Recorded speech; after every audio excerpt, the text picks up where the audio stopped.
Welcome back. We have one of our first panels. And interestingly, this panel is going to be on the topic of carbon offsets.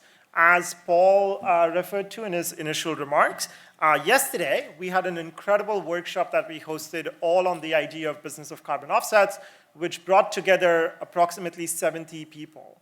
Most of them were practitioners working in different areas of carbon offsets and that business ecosystem. In fact, some of them are joining us again for this panel, so I'm very grateful to them, as well as academics from around the world attended this workshop yesterday. And the goal of the workshop yesterday was to really bring all of those folks together to discuss what the open problems are, what the challenges are, what the needs are, and to really get at that intersectionality.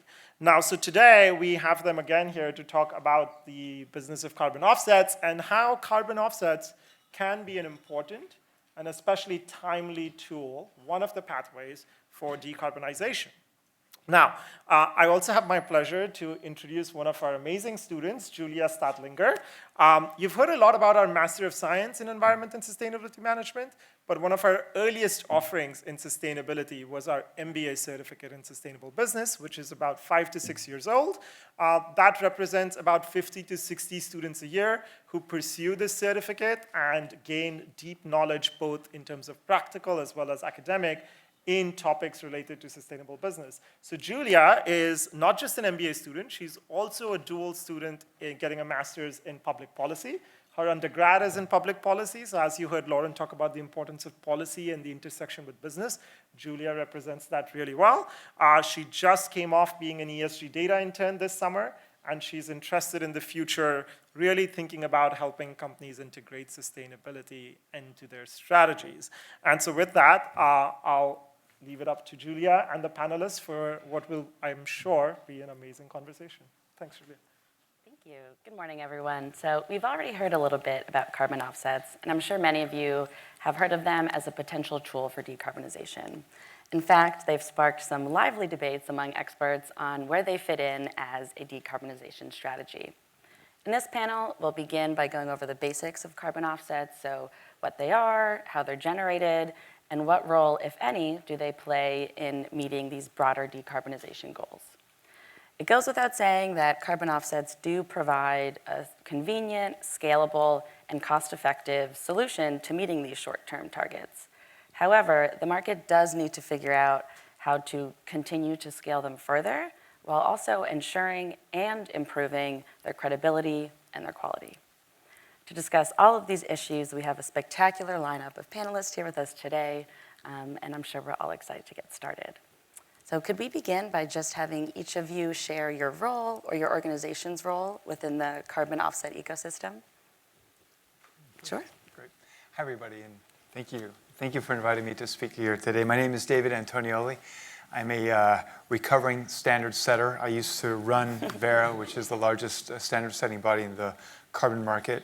So I ran that organization and grew it from 2 people to 140 over the course of 15 years and kind of lived through the growth of the carbon market and really kind of the voluntary carbon market to the point where it is today, where it's actually become an integral part of the discussion. I think through that process, I saw an evolution of how carbon was handled really mostly for compliance purposes under the clean development mechanism to something that started to permeate the corporate world as a tool that you could use to address your footprint and really saw it becoming more and more of an obligation. I think that's one of the things we want to talk about today.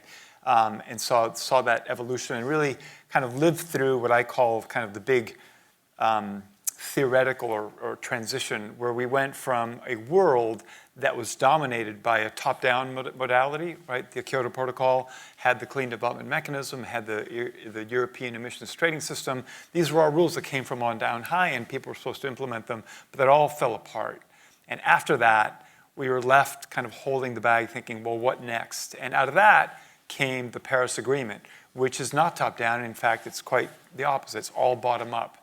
And so, through that process, we've seen how individuals, companies, organizations like Verra started to build an ecosystem that allowed for action on climate change on a bottom-up manner. And I think it's a very different world. It's important to consider that context because it sets the stage for what the carbon markets can do today. So I'll stop there. Great. Hi, I'm Nancy Marshall. I am Senior VP of Marketing at ClimeCo.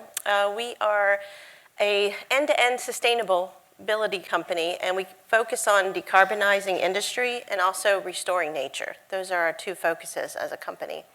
I always, if we're going with the recovery method, I'm a recovering environmental engineering consultant. So I previously worked with EPA and state agencies to try to meet regulations that were out there and get manufacturing to spend money where they didn't really want to spend it. But they didn't want to go to jail either, so you had to do that. It's fun now to be in an area that's voluntary. We do compliance credits. But to see, no matter who's in office, that there's companies that are making commitments and they are doing it in a voluntary manner and we get to be a part of it is exciting. And to plant mangroves in Indonesia and help a plant in Florida to reduce voluntarily its greenhouse gases in a large capacity, it's exciting to see to do these things at big scale instead of doing it just bit by bit by bit. So I'm excited to be here, appreciate the invite, and hope you get a lot out of our session. Hi, everyone. My name is Caitlin Smith. I'm the manager of carbon markets at the Rocky Mountain Institute. On the recovering topic, let's say I'm a recovering public climate finance is my background. So working with governments on how their public money goes through institutions to address climate. As our Rocky Mountain Institute is a think, do, scale tank, is what I'll say. With the carbon market, we look at the voluntary carbon market. I am also enjoying the voluntary space and the innovation and the creativity that it brings. And then our team is really looking at kind of what is the role that an independent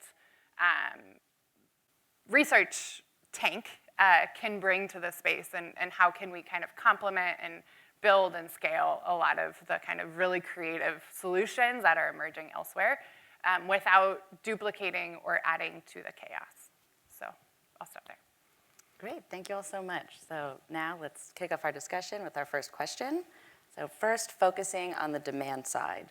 Could you talk a little bit about who buys carbon offsets and why? And then what are these buyers' primary considerations when they're choosing which projects to source credits from? Yeah, so our team's looked at this for several months, actually, and we've gone through multiple theories and a hypothesis about how to explain this.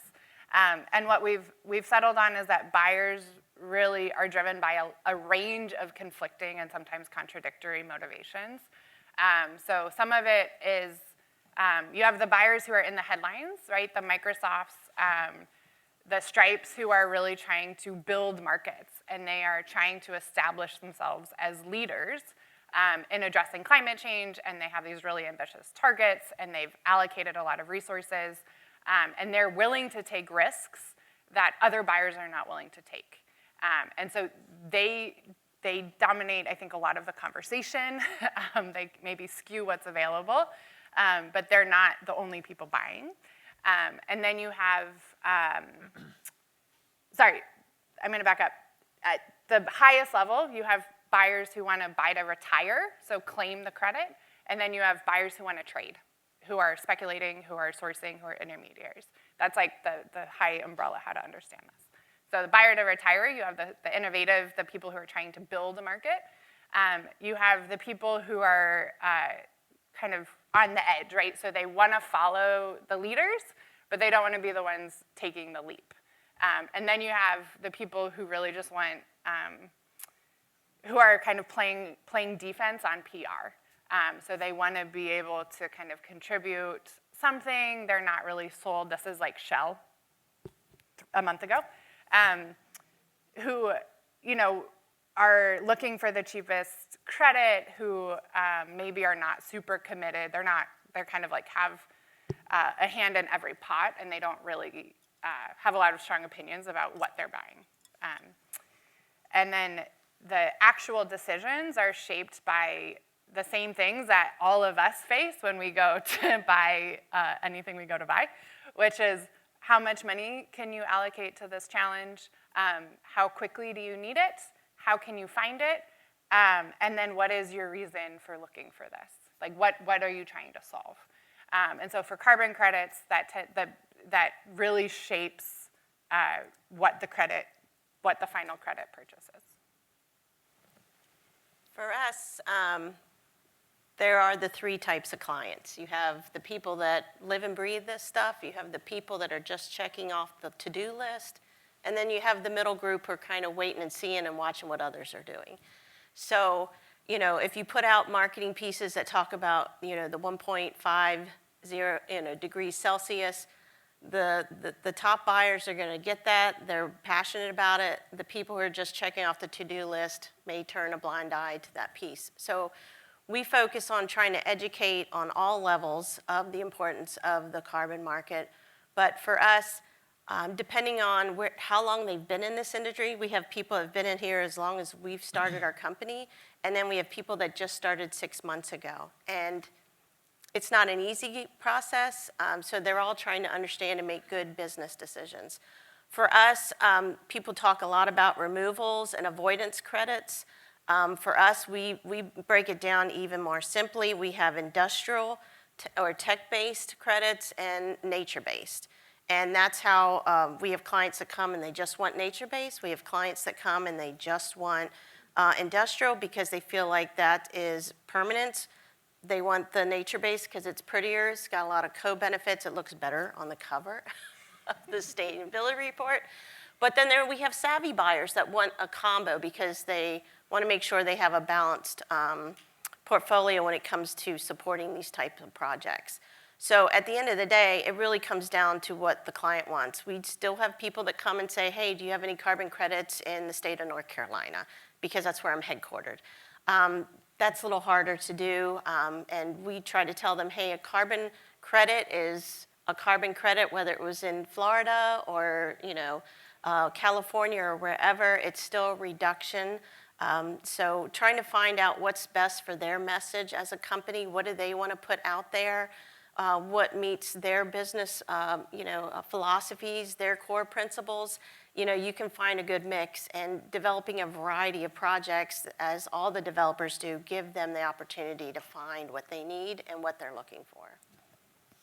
Yeah, I would agree with all that. I would just say that I think it's important to think about what we're trying to achieve here, right? We've got a carbon budget. We emit 60 gigatons of carbon a year, and we know that once we emit 500 more, it's serious consequences for the world. So you can do the math and figure out that it's about 8 years before we have devastating consequences, if we don't call what's happening already devastating. So I think there's a real reality that corporates are going to start to wake up to pretty quickly, that we do need to do something. And I think it's really important to emphasize that corporates need to start taking action, and ideally that means they start to measure the footprint, start to reduce their internal emissions. But if you bought or invested in a boiler 10 years ago and has a 20-year lifespan, you're not going to retire it tomorrow, right? Your shareholders will go nuts. But you might retire it 5 years from now if you want to be aggressive on climate. In the meantime, what do? Carbon offsets are a great solution. So I actually think that there needs to be a lot more discussions, pragmatic, around what it is that we're trying to achieve here. And essentially, it's a stable climate. Beyond that, kind of the immediate need in the next several years, I think we also need to recognize that if in a net zero world, right, that means that net zero basically means we will reduce our emissions by 90%. So if you take 60 today, gigatons, that means we will have, by 2050, 6 gigatons of emissions every year that have to be removed somehow. And those are removals. We need 6 gigatons of removals in 2050. We've got 0.023 of removals today in the market. So there's a clear logic to me, both on what we're trying to achieve to avert serious climate disaster and long-term investment in removals across all sectors, whether it's nature-based or industrial or engineered removals. And I think that penny will start to drop on a lot of corporates' minds once, their consumers start to realize the extent of the challenge. And they start to realize that essentially it's a license to operate. We've been using the atmosphere as an open sewer for generations. That's got to stop. And this is one way we start to internalize that externality. Yeah, absolutely, absolutely. So shifting over to the supply side next, what are the different types of projects and how do developers choose what project to invest in? Guess that's me. Go for it. Well, we know what methodology is out there and what's available to us. That doesn't mean that's all we build projects off of. And the part of the innovation for us at ClimeCo is that we like to take a look at what's out there in emissions and where we can make a difference. And if a methodology isn't there, we will go to the registries and work on creating something. If a methodology is there, but it needs to be tweaked so that we can do more, we work greatly with the registries to say, hey, we need to adjust this protocol. Hey, we need to have a new protocol in order to capture this much emissions and remove it before it gets to the atmosphere to avoid it getting out there. So that's one aspect of where can we make the biggest impact.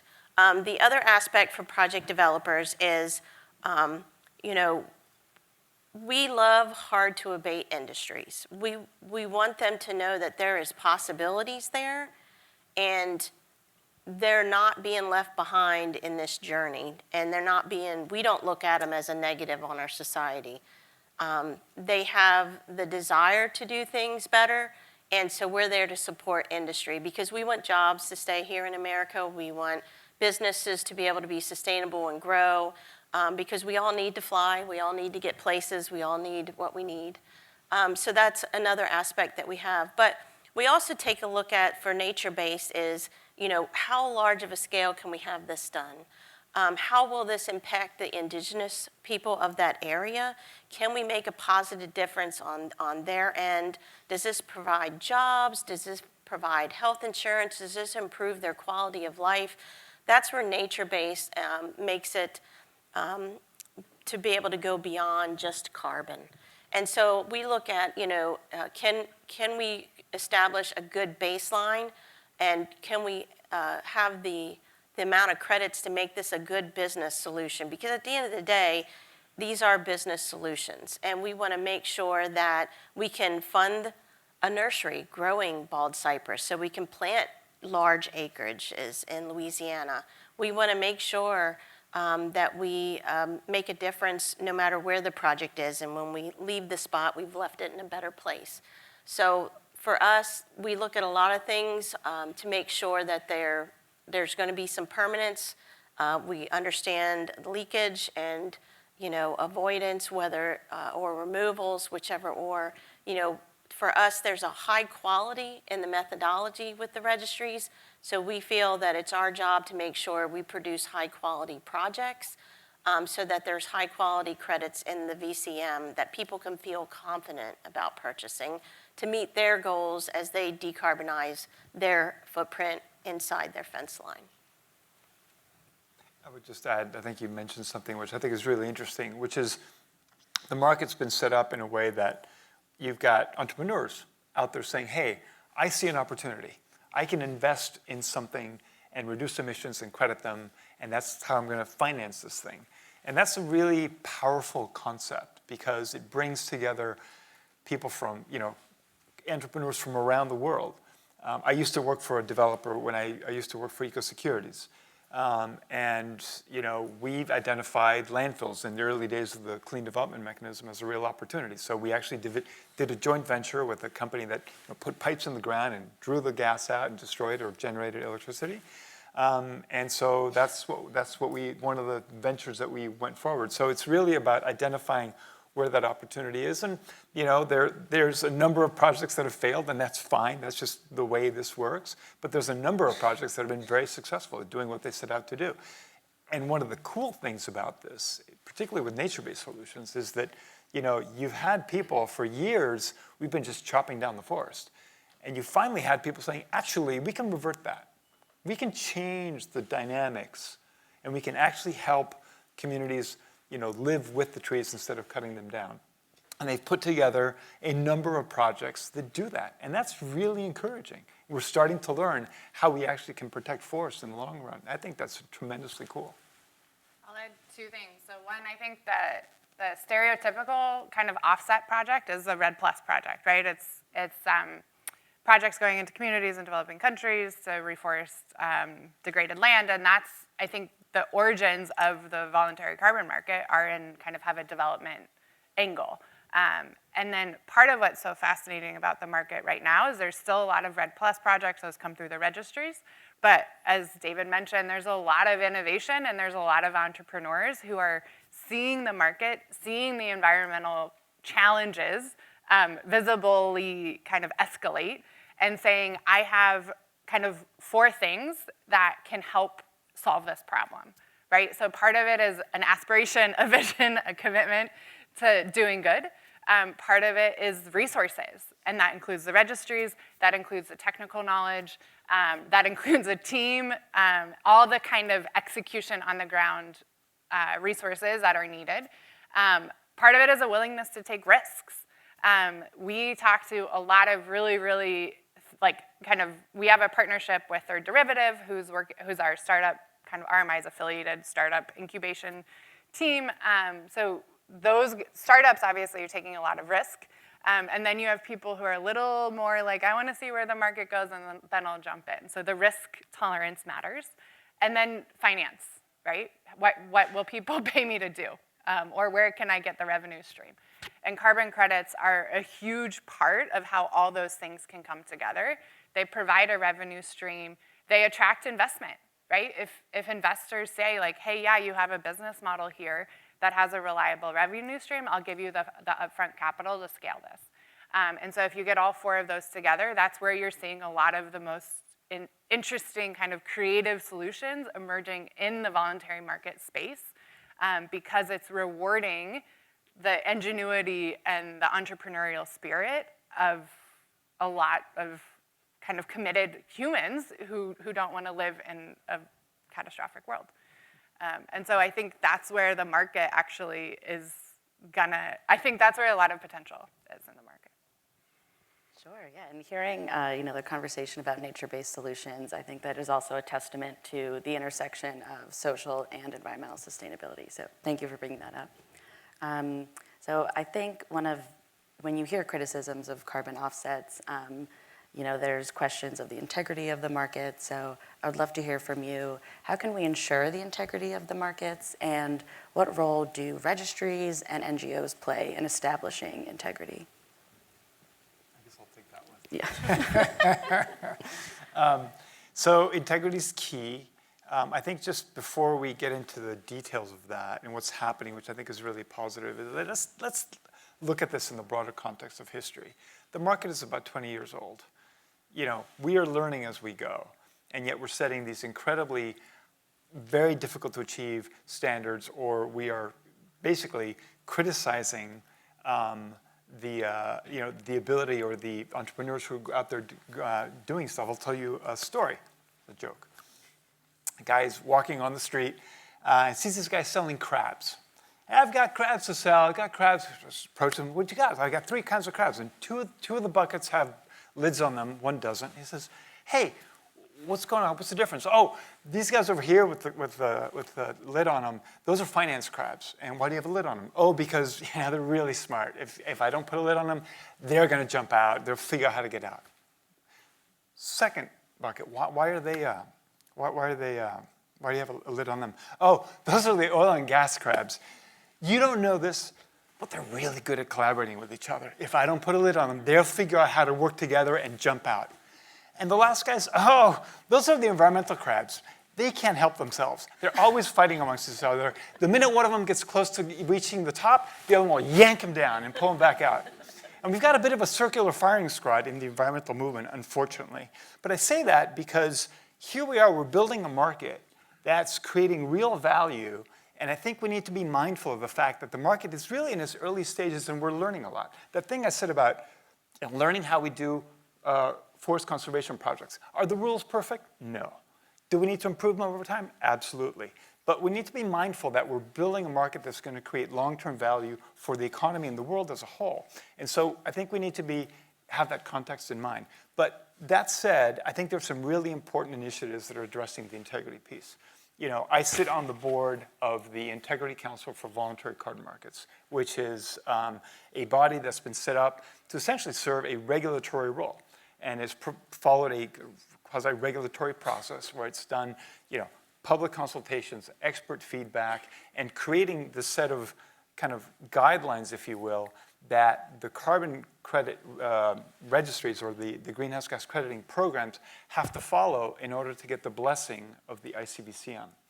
And that's never existed in the carbon market. And I think absent having a government regulate it, I think this is the next best thing. And I think because it's kind of international in nature, I think my hope is that it will provide that level of confidence that it'll say, you know, this credit passes, this one doesn't, and have that scorecard that will give the market the confidence that it needs. It's come out with its first set of rules. It's in the process of looking at the first kind of program applications.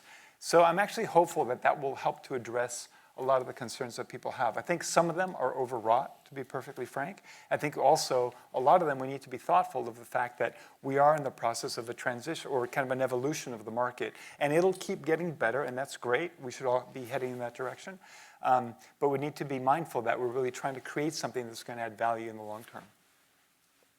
Something that David and I talked about at lunch yesterday was, you know, the broad brushstroke of the VCM, the voluntary carbon market. You know, a couple of Thanksgivings ago, romaine lettuce had a recall. And I can guarantee you that Thursday at Thanksgiving dinner, no one had a salad on any table in the U.S. And we were kind of talking about how that is similar, you know, when there's a recall on frozen food, peas in this certain amount of states, everybody stops buying frozen food. So we're kind of in that mode here on the VCM where a few projects got picked on by the media, and here we are painting a broad brush across the whole marketplace, where there's a lot of good happening, a lot of good projects, a lot of good methodologies, you know, and so it's kind of unfair, but it's also human nature. So how do we combat that? We talk a lot about educating, but sometimes, and we've all three talked about this, sometimes we feel like we're educating within our own bubble. How do we get our education out into the masses to make them understand and help them know the difference between, you know, different types of carbon credits and different types of projects. I mean, we're about to go into the era where we're going to have plastic credits, biodiversity credits, water credits that are going to be on a lot of these projects. So you're not just looking at carbon. So I think, you know, that's one of the big questions is how do we do that as a group? You know, because each individually we can put pieces out there, but is it really going to reach the broad market? And I do know there was a survey done where they were asking 600 people on the sidewalk, you know, what is a carbon offset? No one knew. You know, do you know what your carbon footprint is? No. What is that? You know, do you support sustainable businesses? Yes, yes, I do. I only buy from sustainable businesses. So there's this disconnect of how does these businesses become sustainable and how all this is connected. So I really feel like there needs to be a big education push, and we need to get outside of our group. I mean, we had great discussions yesterday, but again, we all live and breathe this stuff. So how do we get this outside as a one VCM kind of push to say, hey, this is this complex process, but let's break it down. Let's talk about the difference. Because, you know, an industrial project or a nature-based projects both have the best positive impact possible, and you can pick whichever one you want to support. It's okay.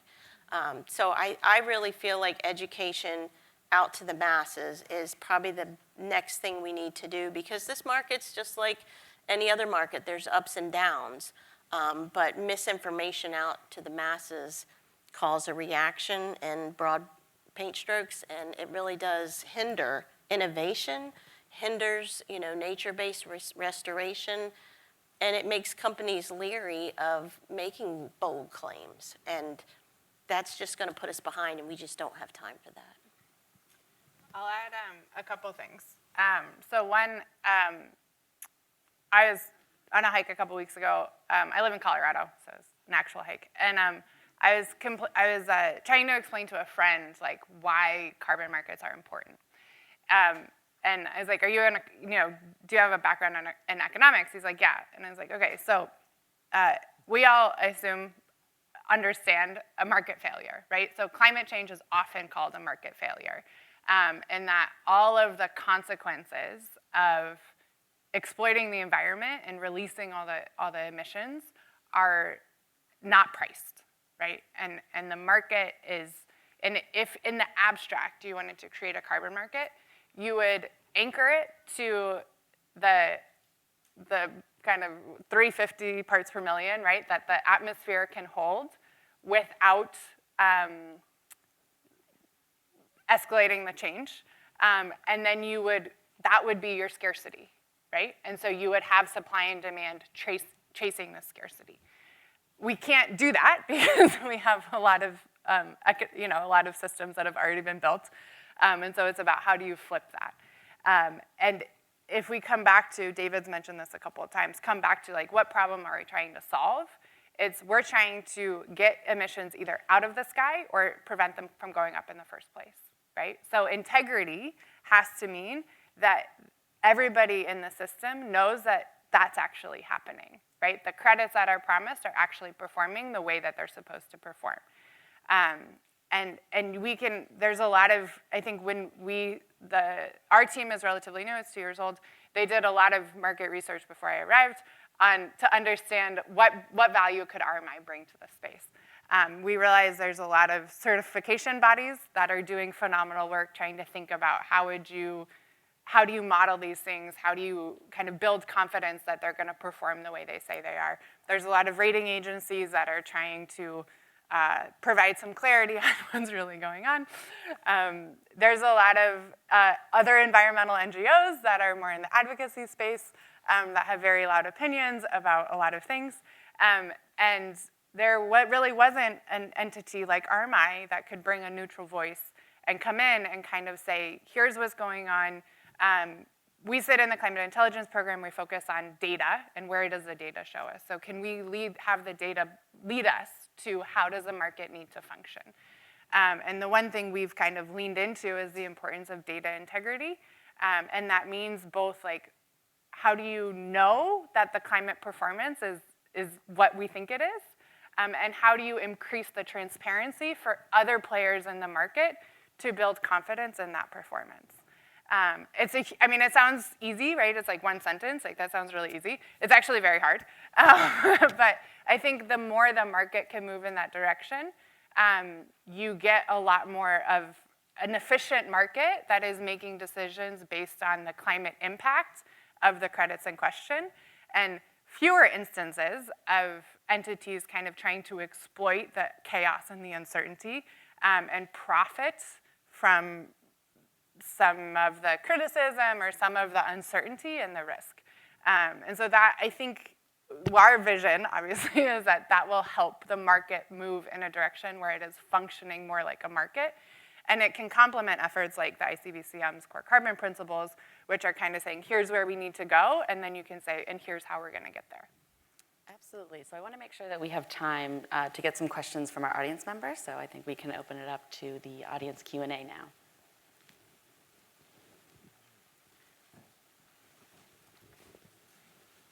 All right, so thank you all for being here. I'm actually really excited trying to keep together and just form one question out of this conversation. But thanks to a Georgetown capstone, I've spent the last year working on an initiative in Latin America, trying to provide transparent, traceable, and credible initiatives to conserve biodiversity, leveraging carbon credits, et cetera. And the conversation has been a lot about what we've been calling carbon plus water, carbon plus nature, et cetera. And with the verified carbon standard being a pivotal tool for organizations to credibly use these offsets for emissions, there's a lot of conversation about biodiversity credits and if there's a path forward for establishing a standard and what the challenges and opportunities are in that space. So I'm just curious to hear your thoughts. Yeah, it's a great initiative and a great concept. And I think that, as you pointed out, you now have a very clear pathway for doing both, right? For getting carbon and doing biodiversity. If you do both say in this case, the VCS standard for the carbon, and you do the climate, community, and biodiversity standard for the biodiversity part. Or you can use SD Vista, which kind of allows you to claim, benefits for biodiversity and other sustainable development goals. So it's very clear to me that when there is carbon at play, the biodiversity, you can integrate biodiversity pretty well in most natural climate solutions, and maybe even in others. But I think the challenge comes can you do biodiversity credits alone, right? And I think there's some use cases where you could. So one, for example, would be a marine environment, right? Where actually there's not that much carbon, but there's huge biodiversity value. That may be one angle. Forests gets a little complicated. I know that there's this whole working group that I believe, Verra and Conservation International and a number of other organizations are working to come up with a framework. I'm not sure they're willing to call it a standard yet. I need to check in. But you can ask them. But the point is that I think when you're looking at a forest, for example, you could have, one of the challenges with carbon, and we'll go back to carbon because that's what my brain is wired, is that carbon is supposed to work when there's a forest at risk, right? Forest at risk, great, you can get carbon because you need to protect that forest. But what happens to the forest next door? And if there's indigenous people living there, they're looking over there saying, hey, those guys are getting all this money for all this stuff that just because they're closer to the edge of deforestation, what about me? We need to be thinking more creatively about how we support those communities because they've been protecting the forest for generations without any extra money, but now they're looking at the world saying, well, why don't I chop down my forest? Or how can I benefit from this world economy? So we need to be thinking about that. Could be a biodiversity credit. It could be more like philanthropy or something, but we need to think more holistically about the whole problem. But there's a challenge. I think there's an opportunity there. Certainly in places where there's no carbon, there's a clear play. But, or think about this, sorry, thinking about another thing. Think about a forest conservation project that becomes a place where you actually have biodiversity. In the long run, that's going to be very valuable. And maybe you transition away from a carbon credit to a biodiversity value. That can be very valuable in the context of the Convention for Biological Diversity, for example, where you have countries around the world that have committed to 30% by 2030, right? So let's use those mechanisms to start to create either both of these markets and the ability to conserve biodiversity at scale. I know that we could talk about this for weeks on end. I'm sure there's a lot of ground to cover here, but unfortunately we do have time for just one more question. If you want to take it. Thank you all for, that's not too loud. Thank you all for coming out and speaking to us. Noah Last, ESM alum. I met a lot of you yesterday. I've been learning about how some companies are cutting back on the idea of seeing these as offsets and more considering them like climate contributions. So more getting into the climate financing, using them as contributions to climate finance, and maybe working toward getting some of these decarbonization technologies that are really great to a scale where they'll be less expensive, and stepping away from this idea of saying, it's really difficult to measure and confirm that this project is indeed, removing or avoiding 1 metric ton of carbon dioxide or CO2 equivalent. And I just wanted to ask what you all think about that difference. Is there an argument to be made that we should be heading toward the climate contribution idea as opposed to the offset idea? Yeah, there was an article in the Washington Post, I think it was a Bloomberg article, where I think the journalist said something about, because we've made this a commodity, it's not going to go where it needs to be. And for us and our company, without that commodity piece, we can't do what we really want to do at a large scale and help both sides, industry and nature. So I think there's potential to look at it in a different light. But for us, it's like without that financial piece, how do we do this at such a grand scale? But I know we talked yesterday about taking a look at your carbon footprint as a business and putting a price on it, and then figuring out how that affects your business and your goals and look at it as a part of the strategy versus a commodity piece. But we have clients that come and support projects, and they donate the credits to someone else because they don't want them or need them, but that's the project for them.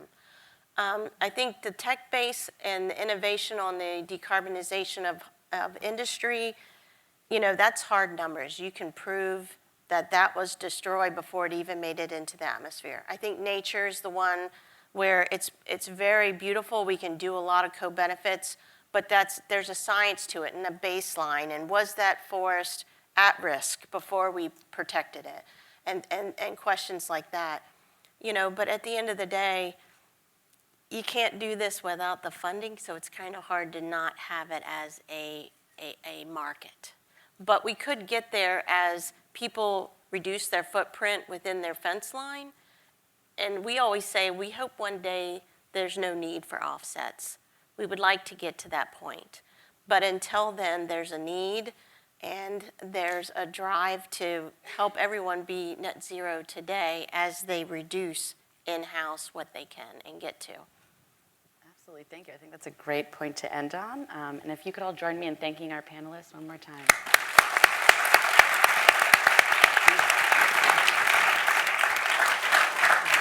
Thank you, panelists, and thank you, Julia. I'll just end before I introduce a colleague for a second by saying, going back to something Nancy said, that the market or the players in the market talk to each other. How do you create that awareness and education more broadly to the masses? This is where we come in as an initiative and as McDonough. So two specific ways. One, the conversation today. We have hundreds of students in this audience who are interested in this space. So hopefully all of you have already become more educated and aware of offsets and their role. So hopefully they'll do that for you, Nancy. And two, based on our conversations yesterday, we're going to be putting out a white paper sharing all the learnings that we created yesterday about the business of carbon offsets. So we're hoping that will help as well. Thank you all.